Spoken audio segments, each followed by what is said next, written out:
Hey all, welcome back to one more video. So in today's session we are going to discuss about the doubts that are frequently asked by you. Okay, so recently I have undergone many students who are asking me to explain certain programs. They are sending me the images of fork and join and they are asking me the outputs of that. Okay, so some questions today I'm going to discuss them with you. Okay, so if you are new to this channel, please consider subscribing this channel and hit on the notification bell also. If you find any VLSI enthusiasts who are interested to enter into design and verification domain, then please forward this channel to them. Therefore, it will be helpful for them. Right? So, coming into folk join. If you are also confused with folk and join concepts, or if you are enthusiastic in solving the problems in folk and join, then please check out this video. And also, before my explanation, please pause this video and try to estimate the output and ping me in the comment box. I'll definitely read your answers and then comment whether if they are right or wrong. Right? So coming to this first code. Okay, so in this code, if you see, okay, there are so many time periods here. So we will check that out one by one. So before going into this session, first let us have an idea on what is fork join, what is fork join none, and what is fork join any. So since all of you know the differences between them, I don't want to go deep into it. I'll just say it in a brief explanation and just give it as a brief explanation. So coming to fork join, if you are using a fork join, then whatever uh, process that you are using inside the fork join, until all the processes are being executed, the compiler won't be coming out of fork join. Okay, when you are using fork join any, what happens if at least one process within your code is executed, then the compiler will be moving out of the uh, fork join any block.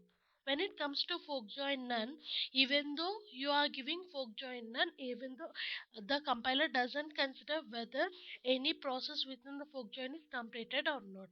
Okay, it will just execute according to the timeline. Right? So this is about fork join any and fork join none. Right? So in today, if you see here, this is my particular code with fork join any. But in order to show you the difference, I'll do all the three flavors of fork join for this particular code. Okay, when you see the first thing, firstly let us go for fork join any itself.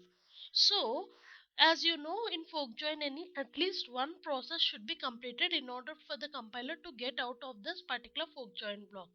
Okay, so when it comes to process, you have to know that, okay, if you see here, these two statements belong to one process. Okay, this is process 1, this is process 2. Why these two will be one process? Because within begin and end you are using two statements.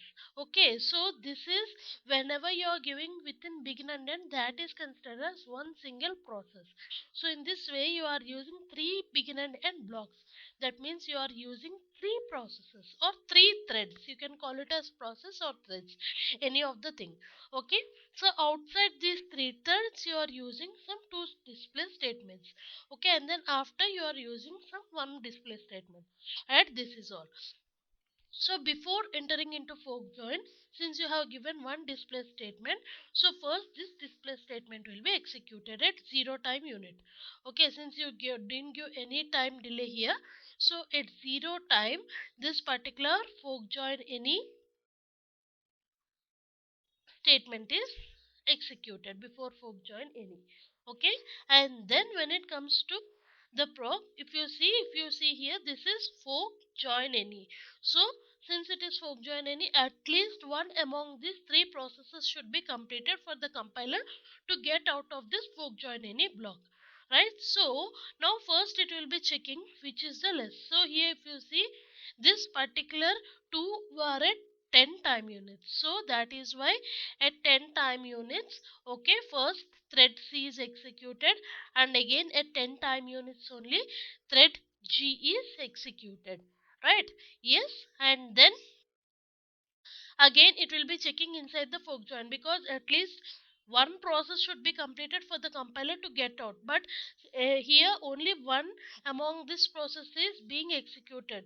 Still there is another statement for the process to complete, so that is why it will be checking. Now if you see here, after 10 it is 11. Why it is 11 here? Because if you already know that whenever you are giving a begin and end, then the statements within the begin and end will be executed sequentially. Okay, even though the processes are being executed parallelly within fork join, but whenever you are giving a begin and end, they will be executed sequentially. So that is why here this is at 11. Okay, then if you see here at 11, what happens? Thread H will be executed. Okay, so since at 11 thread H will be executed, right? Now what happens? Okay, this process is being completed. That means process 3 is executed. Okay, so since process 3 is executed, since one process is executed, the compiler will be coming out of this fork join any block. Okay, so after fork join any block, it is finding three statements here. Now what happens? Okay, at 11 this is being executed. Now at what happens then? Again after 11 it is at 4. That means since this is at 4, what is the least time here period here? Here at 12 this particular process is being executed. So that is why at 12 time period, okay, that means here 10 plus 2, that means here this statement is executed at 12 time units. So that is why thread D is displayed here. Okay, so after thread D is displayed here, what happens? Then here the execution time is 11. So 11 plus 4, if you see here, this is executed at 15 time units. So at 15 time units, what happens? Thread E is executed. Okay, after 15, what is this? 15 plus 3, that means 18. So at 18, okay, thread F is executed. So after that, again at 18 itself, the display, what is the display? After fork join any display is executed. So after fork join any display, since the I have given $finish, so that is why your program will be ended here. That means your simulation stops at 18 time period. Okay, this is the fork join any. Now if you see the same for fork join none. Okay, now what happens? If you see the same, this is for fork join any. Okay, now if you see the same code for fork join none, what happens? The execution is in different manner. How? Okay, the starting is same. Like if you see here, it is before fork join any, it is at 0 time units. Since this is fork join none, it doesn't consider whether at least one of the process is being completed or not. Is it or not? So at 0 time units before fork join any is executed, this is same here. Now after within this, even though it enter into the fork join block, but since I have given fork join none, that means since this is fork join none, it doesn't consider whether if any of the process is being completed or not. The compiler just comes out of the fork join block. That's it. Now after coming out of the compiler, after coming out of this fork join block, what happens? At 4 time units, thread E is executed. Right? Now 4 plus 3, which is 7. It's 7 time units, thread F is executed. Okay, again at 7 time units itself, after fork join display is being displayed here. After fork join, none display is displayed here. So after fork join none display, since the compiler has seen $finish, so the simulation stops at $finish. That means the simulation stops at 7 time units. Okay, this is how the fork join none takes place. Okay, so I can understand why many of you are having doubt on this particular program, because this is most frequently asked in many of the interview questions also. Okay, so I can understand what is your concern regarding this program. Okay, let me give you brief explanation on this with the same program. If you see here, okay, if you see, entire thing is same, but instead of displaying as ABCD, I have just given it as 1 2 3 4 5 6 7 8. The time period, everything is same here. But why I have done it like this is, I just want to show you the difference between two kinds of programs which will appear to be same, but there is a minute difference which is causing a lot of execution difference. Okay, so let me show you in brief for you here.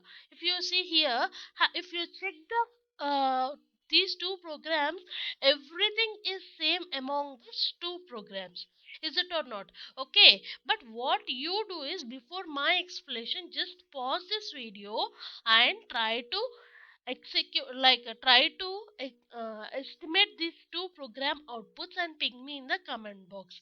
Okay, do that for both. Here if you see, this I have given it for join none itself. Okay, both programs are same, but if you see here, I have used the dollar finish here. I haven't used any dollar finish command here. So this dollar finish command will make you the difference there, will make the difference in the output. Okay, so keeping that in mind, try to execute these two programs or try to estimate the output and ping me in the comment box.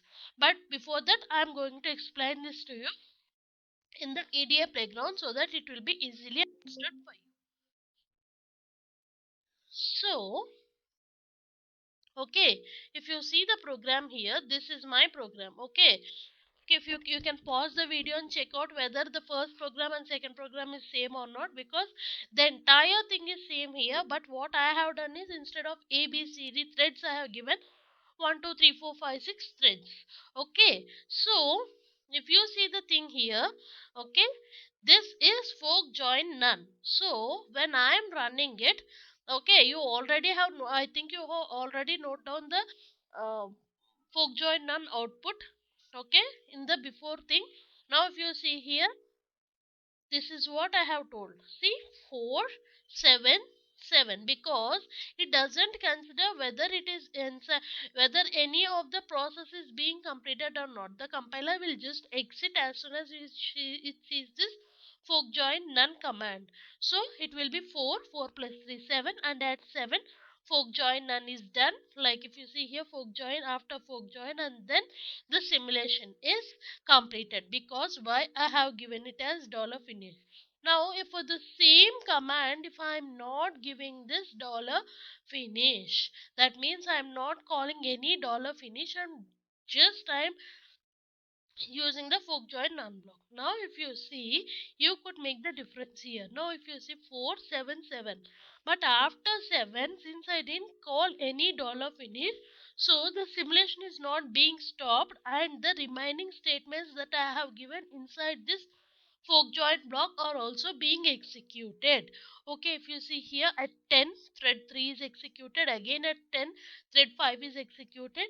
Now at 11 thread 6 will be executed, at 12 thread 4, and then 12 plus at 20 it is thread 1, and then at 20 plus 25, nothing but 45. At 45 thread 3 is being executed. So have you seen this? This is what that makes the difference. For the same thing, if you see, if I am using dollar join any, okay, I am running it. Now for the same thing, if you are using the join any block, what happens? For join any, at least one of the process should be completed. So this process will be completing at 11 time units. Now that is why at 10 thread 3, at 10 thread 5, now at 11 thread 6 is completed. So since thread 6 is completed, it will be coming out of the join any block, but here in this will be completed at 12 time units. So that is why thread 4 is executed at 12, and then here 11 plus 4, nothing but 15. 15 thread 7 is executed, 15. Okay, 15 plus 3, nothing but 18, right? So thread 8 will be executed, and then after that, after fork join is completed, and then if you see here, After fork join is completed, since I'm calling $finish, the remaining statements are not being executed. If I'm not calling the $finish, what will happen? Just like before, the remaining statements within the fork join any block are also being executed. Okay, so if you see here, see, before it is ended at after fork join, but since I didn't call $finish, so that is why the two statements, the two remaining statements like 40 and 45 are also being executed. Okay, so this is what that makes the difference. Okay, hope you got what is the difference between the two programs here. Yes, so this is what is happening, because maybe many of you are confused with this particular thing, because while because I have kept this in a short video also, and there many of you have and also created post for this particular question. Many of you have posted me in one way, and I am expecting the output in another way. So that is why I thought the difference lies it here. So in order to make you understand that, I have made this video for you. Okay, and then this is one of the most frequently asked question in interview, and also many of you have commented me or as a doubt of this particular question. Okay, if you see here, what will be the output of this particular question? Okay, but if you are interested, please pause this video and just comment me in the ping box about the answer of this particular question. Okay, I'll be waiting for your answers. Right, so coming to this particular question. Okay, so here if you see, this is fork join, but what is it that is interesting is here I have given the delay as hash 0. Okay, hash 0 is nothing but no delay. Okay, 0 is nothing but delay. 0 delay means it's no delay is there, but hash 0 means nothing but it is a 0 delay. So now here comes the question, what is the difference between not giving any delay and has 0 delay? Yes, if you already know about the Verilog concepts, I have explained to you about the Verilog regions. In Verilog you will be having four regions, is it or not? Like active, inactive, NBA, and prepone region. Okay, postponed or prepone, anything. Like if you see here, in active region, what are the things that will be thing, like what are active? If you see here, in active region, dollar display is the command that will be working in active region. Okay, so according to the dollar display will be in active, that means it will be executed in active region. But in at the same time, in inactive region, whenever there are any hash zeros, that means whenever they are giving any hash zero delays, those will be executed in this inactive regions.